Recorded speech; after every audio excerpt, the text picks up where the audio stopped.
I almost drowned in the Pacific Ocean during Hell Week, and that was just Wednesday. When people ask me how I survived Navy SEAL selection, they're usually expecting some heroic story about superhuman strength or unwavering willpower. But the truth is far more brutal, far more honest, and nothing like what Hollywood shows you. My name is Marcus, and this is how I escaped the most grueling 7 days on Earth. If you're interested in stories of extreme human resilience and what it actually takes to join the world's most elite fighting force, subscribe to the channel. We're going to break down the myths, the reality, and the psychological warfare that separates those who quit from those who earn the Trident. Hell Week doesn't start with a bang. It starts at midnight on Sunday, and you're already exhausted from 6 weeks of preparation. You've been running 5 miles before breakfast, doing thousands of push-ups and sit-ups, and swimming in the cold Pacific until your lips turn blue. But none of that matters once Hell Week begins. The instructors don't care what shape you're in. They care about breaking your mind. I remember standing on the beach at 0300 hours. It was pitch black, and I couldn't see my hands in front of my face. We had our boat crew of 7 men, and we each weighed probably 190, maybe 210.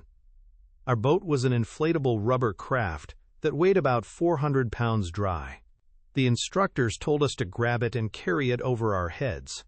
That was the moment I understood that Hell Week was going to be fundamentally different from anything I'd ever experienced. They made us carry that boat everywhere. Over your head while running. Down to the water and back up. We'd run it to the beach, throw it in the surf, dive in, retrieve it, and run it back up. Your shoulders start screaming by the second evolution. By the third, you're wondering if you've actually dislocated something.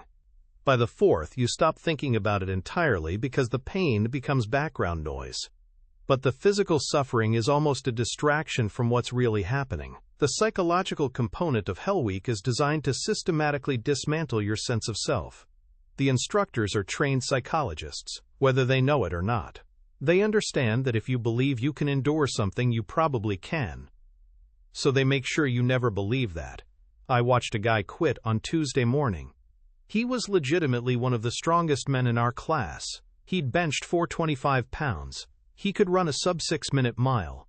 But Tuesday morning he rang the bell 3 times. That's the signal. 3 rings and you're out.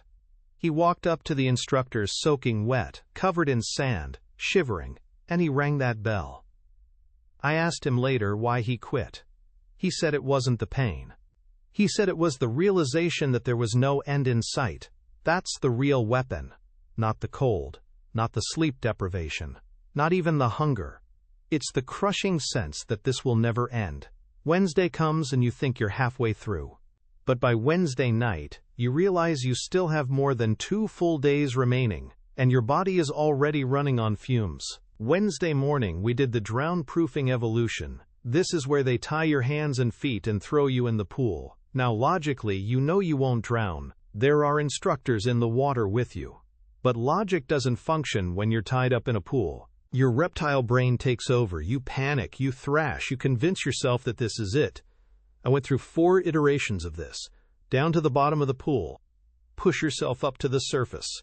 Take a breath, go back down. Swim the length of the pool underwater with your hands tied. Then they untie your hands but tie your feet and make you swim again. Each iteration your lungs are screaming. Each iteration you're certain you're about to die. What they're really testing isn't your ability to swim. It's your ability to function while every cell in your body is telling you to quit. They're testing whether you can override the panic response and trust your training. That's something you can't fake, and you can't train for it in a regular pool. You have to actually experience it. Thursday was when I hit my lowest point. We'd been awake for roughly 36 hours. We hadn't eaten anything substantial in 2 days. We'd been in the cold water so many times that I genuinely couldn't feel my fingers anymore. I wasn't cold anymore. That's actually a sign of severe hypothermia.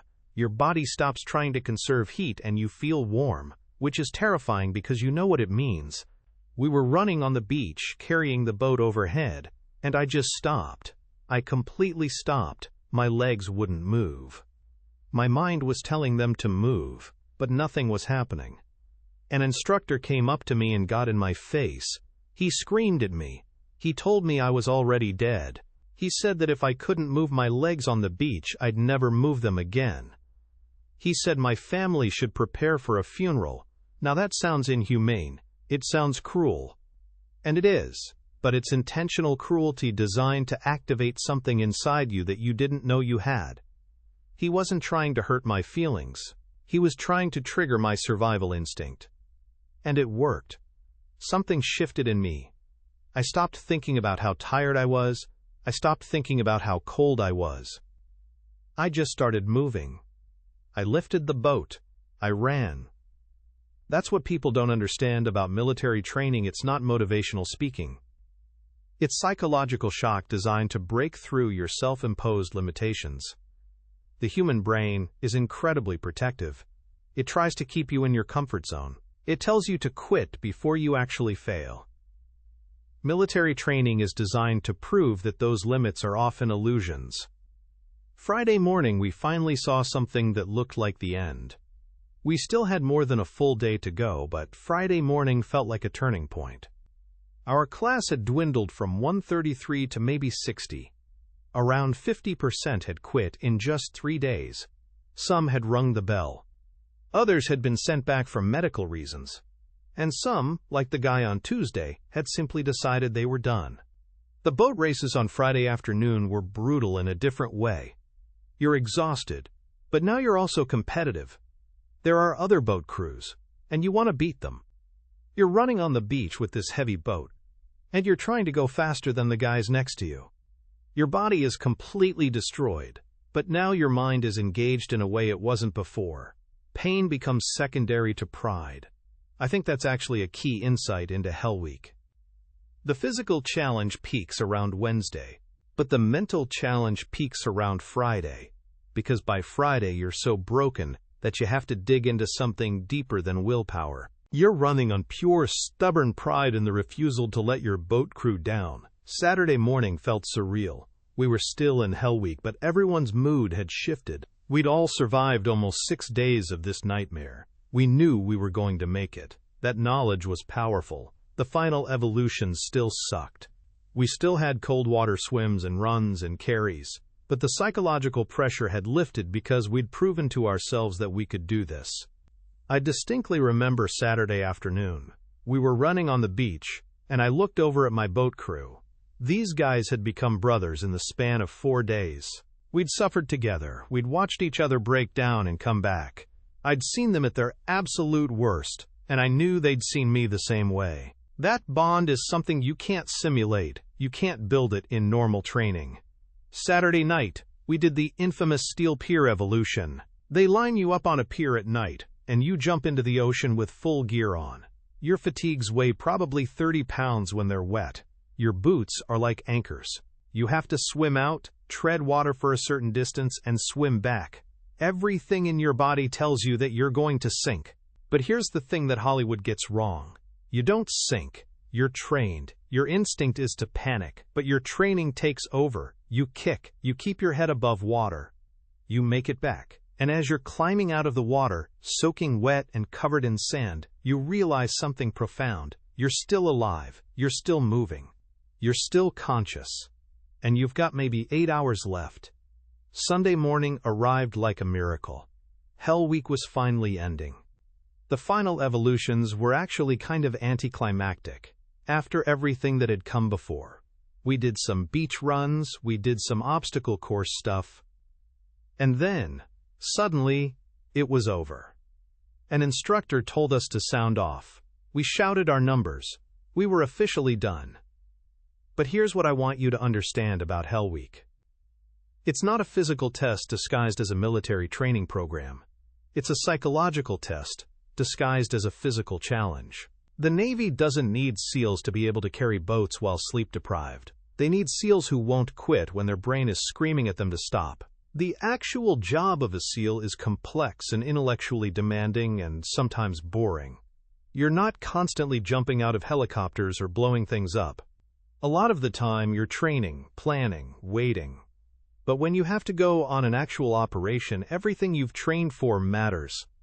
And the thing that matters most is your ability to keep functioning when you're exhausted, scared, and everything is going wrong. Hell Week proves that you have that ability. It doesn't predict whether you'll be a good SEAL. It doesn't predict whether you'll be brave in combat. It just proves that you're capable of extreme resilience under extreme conditions. That's the foundation. Everything else is built on top of that. So if you've enjoyed this insight into what Navy SEAL selection is actually like, hit that like button. We've covered some real truths about extreme training, and I genuinely appreciate your support. And here's what I want to ask you in the comments. What's the hardest thing you've ever had to quit? Or alternatively, what's something incredibly difficult that you pushed through? I'm genuinely curious about the experience of resilience in your own life, whether that's related to military service or just the struggle of being human. Drop that in the comments and let's build a community around real stories of pushing past our limits. Subscribe to the channel if you haven't already. We're going to keep breaking down these myths about elite military training, interviewing people who've actually been through it, and exploring what separates those who quit from those who earn their place in the teams. Thanks for being here, and I'll see you in the next one.